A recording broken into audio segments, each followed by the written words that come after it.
Lying sprawled out in the middle of a night road, like a petulant child, my sister-in-law yelled out loud. I just gave him a chance. He's trying to give up his right to monopolize me. I'm teaching him that's such a waste.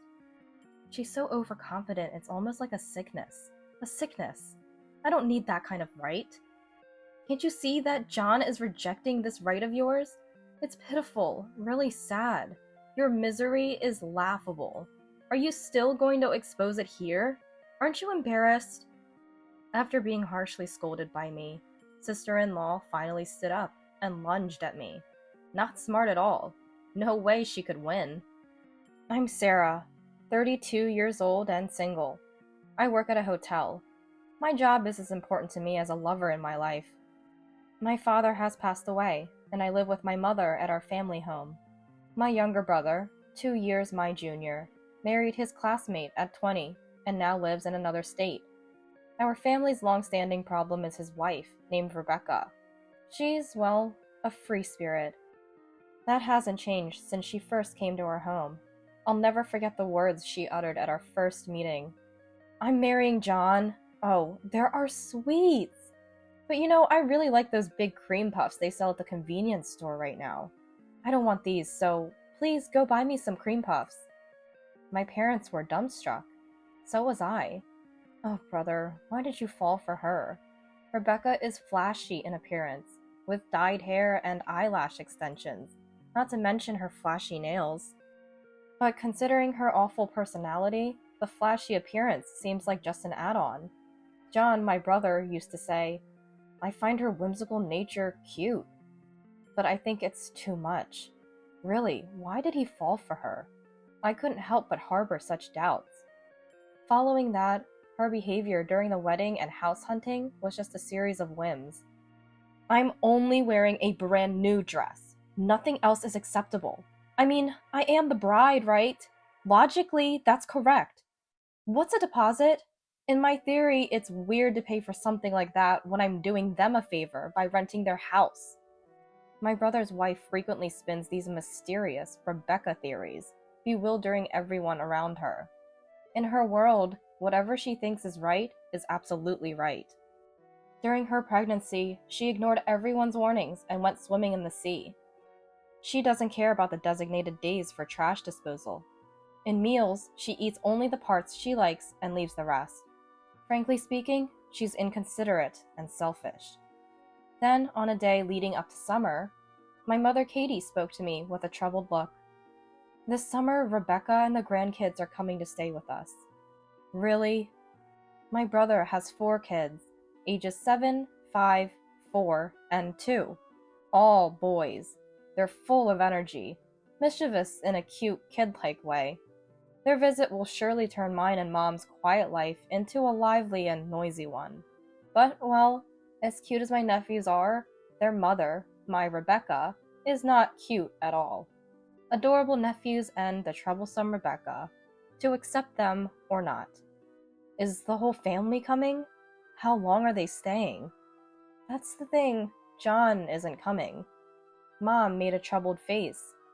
Really? He's not coming? Just the wife and nephews? Rebecca, the whimsical one, and the 4 energetic brothers alone. Rebecca is slightly less capricious when my brother is watching. John acts as a stopper for her whims. The thought of him not coming filled me with anxiety. Maybe we should decline this visit. Can't we say no to Rebecca's visit? It's a bit too much for me and you. Well, there are some reasons. Just listen. Mom explained a plan to me. I understood the situation. If that's the case, it can't be helped. I'll help as much as I can. I arranged with the hotel where I work to have more shifts from early morning to evening while my nephews are here. And so, the summer vacation arrived. The day started with a clear sky, the refreshing blue feeling exhilarating. My 4 nephews came into our house with all their noisy energy. They rushed into the living room, one after the other. While smiling at their cuteness, I asked the eldest, Tired from the long trip? Where's Mom? She said she's going to Olive Garden and drove off. What? It seemed my brother's wife had dropped the 4 kids off and then immediately left for Olive Garden. Wait a minute, I didn't hear about this. When is she coming back? I don't know. Rebecca's strange behavior had already begun, and the youngest nephew is just 2 years old, leaving small children and driving off without even making sure they entered the house. While I was still in shock, the younger kids' shouts pierced my ears. What now? The nephew's eyes sparkled at the sight of snacks Mom had offered. Candy! Awesome! Can we really eat all this? Won't Grandma get mad? Their eyes shone with joy as if they'd found treasure, but none of them touched the sweets. Mom smiled and handed out juice to my nephews. You can eat. These are prepared just for you. Wow, awesome. Mom never gives us candy. She eats it all herself. We can only eat meat and sweets when Dad is around. She says luxuries aren't for kids. We must never tell Mom that we ate candy. Really? My nephews took turns speaking, and I cringed at their words. What has Rebecca been telling these kids? I glanced at Mom. She too looked troubled. The shocking behavior of my nephews continued. They wrapped candy in tissues and hid it in their bags, saving it for when Rebecca wouldn't be around. When a cup tipped over, spilling water, they all turned pale and, sitting on the floor, Sorry, please don't be mad. Don't hit us. He began to cry. When I turned on the air conditioning as the temperature rose, they dramatically thanked me. Apparently, Rebecca calls this discipline, forcing the kids into such behavior. Watching my nephews, I felt a pang in my chest. This isn't discipline. Rebecca's parenting must be causing deep psychological harm to the children. Mom and I reassured them repeatedly that they didn't need to do these things. I couldn't hold back my complaints about Rebecca. A calm discussion seemed impossible. I had to be direct. But since dropping off the kids, Rebecca hadn't shown up at our house once. Night fell, then morning came, and night again. Rebecca remained out of touch for a whole week. I even contacted my brother, but he just asked us to keep the kids a little longer. I was on the verge of exploding, but Rebecca didn't show up until 10 days later. At 5 p.m., after finishing my work, I was preparing dinner with Mom and the nephews when we heard an engine at the front door. Loud car stereo music echoed into the house.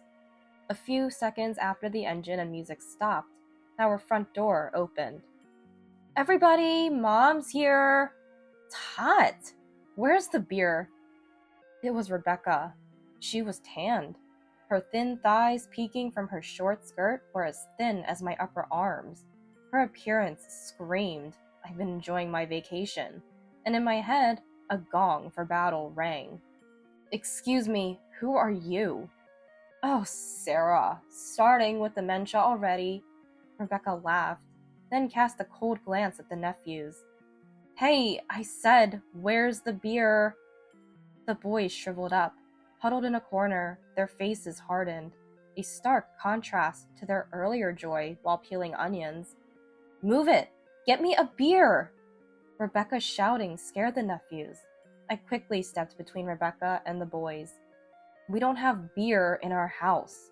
You knew I was coming and you didn't prepare beer? Are you stupid? The only stupid one here is you. Mom, please take the kids outside. Mom nodded.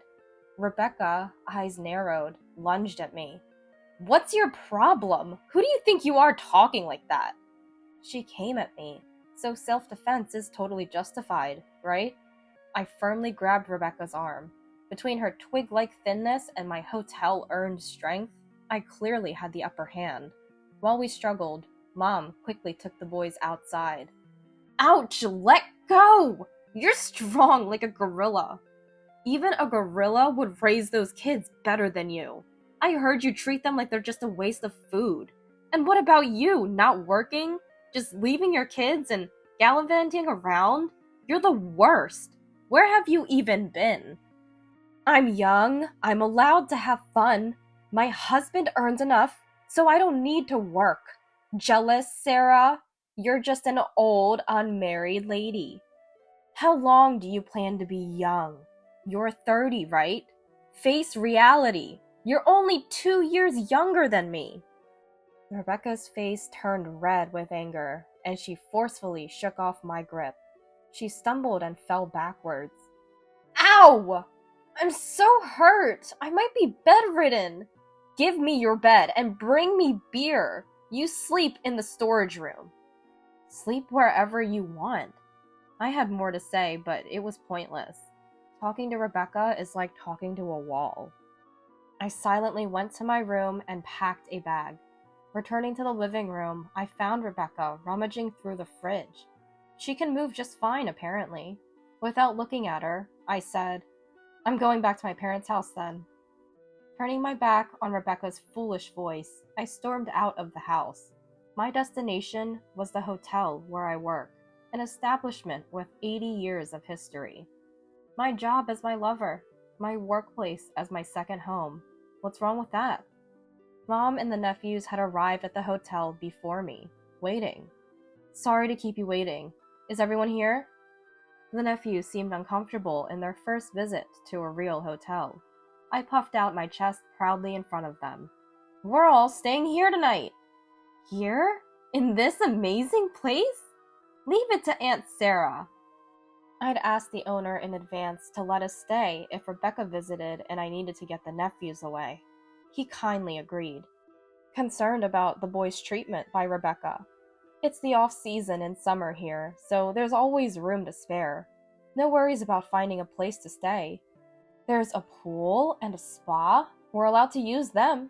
Really? The nephew's eyes sparkled. Quietly, so they couldn't hear, Mom whispered to me, John is almost home. Rebecca's car GPS isn't moving, so he'll start now. I nodded at Mom's whisper. Hoping my brother would handle things well, I led Mom and the nephews to their rooms for the night. The nephews were a bit overwhelmed by their first experience in a luxury hotel. A young chef prepared a simple meal for us on short notice. We were surprised, planning to eat out, but it was deliciously made in a rush, a testament to a professional skill. Thinking about how this was the work of a young chef, I felt bright about our hotel's future.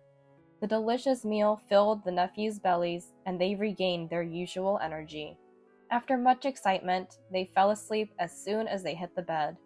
Mom dozed off while putting them to sleep. I stepped out alone for a drink from the vending machine.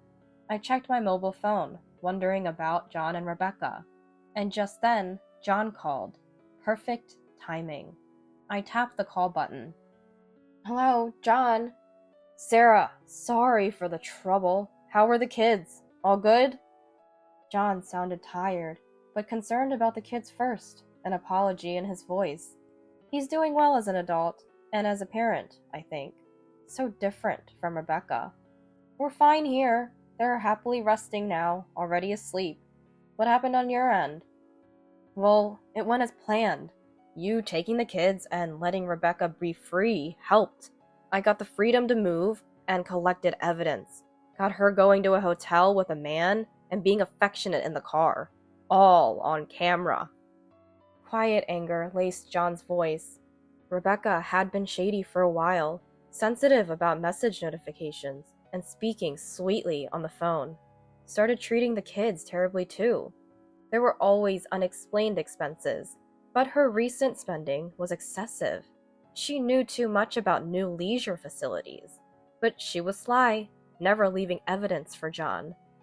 That's when he consulted Mom, planned to catch Rebecca's infidelity this summer, and wanted help for the divorce. Mom's hesitant answer when I asked if John was coming was because of this. My brother took the day off work to coincide with Rebecca's visit to our house and followed her. He had secretly installed a GPS in the car to track her. Relying on it, he trailed her and gathered evidence. His goal was achieved. All my restraint in not exploding at Rebecca was worth it. That's tough. Good job. So did Rebecca admit to cheating? But with Rebecca's personality, I doubted she'd admit her faults. How did John manage it? More like she had to. She hopped between multiple men in those 10 days. Faced with photos of her with different guys, She couldn't deny it. Wait, she had more than one affair partner? Yeah, kept saying it was just fun, not serious. But I told her I couldn't stay married to someone who plays around with so many men. She cried, begging not to divorce, not wanting to pay compensation. It's almost funny now. Typical Rebecca. Self-centered to the core. Her ability to think and scream so selfishly is almost a talent. What's Rebecca doing now? She's lying spread eagle in front of the house, screaming her head off. It's such a nuisance to the neighbors. I just called the police. I'm coming over. It must be hard for you to handle this alone. When I arrived at the house, the police were already there, surrounding Rebecca, who was still lying on the ground, loudly insisting her point of view. I'm saying if you don't want a divorce, I'll stop making a scene. Just say you won't divorce me, John. Why can't you understand? After leaving your kids for 10 days to hop between men, you have no right to act so high and mighty. No! Please stop yelling. It's late at night. Rebecca, sprawled and throwing a tantrum, was a sorry sight. John and the officers were at a loss. Married women, get more attention! Men, flock to me. Let me have my fun! Her statement was absurd. I approached calmly and raised my voice. That just means without being married, you think you have no appeal. Rebecca glared sharply at my sudden appearance. I could see John's relief. Tired, huh? Leave it to your big sister. No sane person would deal with a foolish, selfish old lady like you. You're not having fun. You're being played. What did you say? Rebecca's face flushed with anger. Maybe something hit a nerve. If you think I'm wrong, go to those men now. You'll either be rejected or dumped. Afraid of that, so you can't leave here? Huh? That's not true. I was just giving John a chance. He's throwing away his right to have me all to himself. I'm teaching him it's a waste. Her overconfidence is sickening. No one needs that right. John rejected that right. It's pitiful. You don't feel embarrassed showing this pathetic face here? Rebecca stood up, fists raised, but a strong officer prevented her from lashing out at me. After struggling with the police, Rebecca reluctantly lowered her fists. You can't win against them, you know. How foolish. How foolish. She silently got into her car and drove off. I sighed as her car sped away. Then John murmured quietly, She was drinking earlier. That might be drunk driving. What? Hearing John, an officer got into his car and took off after her. She'll probably be caught soon. She was caught quickly, predictably. Upon seeing the police following her, Did you chase me because you were attracted to me? Fallen for me? Rebecca exclaimed. The police methodically arrested her for driving under the influence, thankfully before she caused an accident. I'm grateful to the police for preventing more victims of Rebecca's twisted logic. Even after her arrest, Rebecca kept making selfish excuses. Non-cooperative and a flight risk, she was detained and charged. Once released, Rebecca returned to her parents' home. Afterwards, Rebecca's parents sent a completed divorce application to my brother. He filed the papers, thus severing his ties with her. Currently, my brother and his ex-wife are in court over compensation. The ex-wife claims it's unfair that she's the only one being asked for compensation, insisting that all her boyfriends should also share the burden and confess to every single one of her relationships. My brother has left everything to his lawyer, confident of winning without much effort. Strangely, she's also seeking damages from her boyfriends. I'm not sure how well that will pan out, but I suspect it won't go well. As for custody, my brother smoothly secured it. He brought the kids back to our family home. He found a new job locally and is happily living with mom and the children. As for me, I found love. The guy is the young chef who prepared meals for my nephews and me when we sought refuge in the hotel. He developed a fondness for me after seeing how I eagerly ate the hastily prepared food and played wholeheartedly with the nephews. It's a bit embarrassing to date a colleague, but our coworkers are happy for us. Soon, I'll be moving out of my family home to live with him. He's certainly captured my heart through my stomach. I'm really excited about starting this new chapter of my life.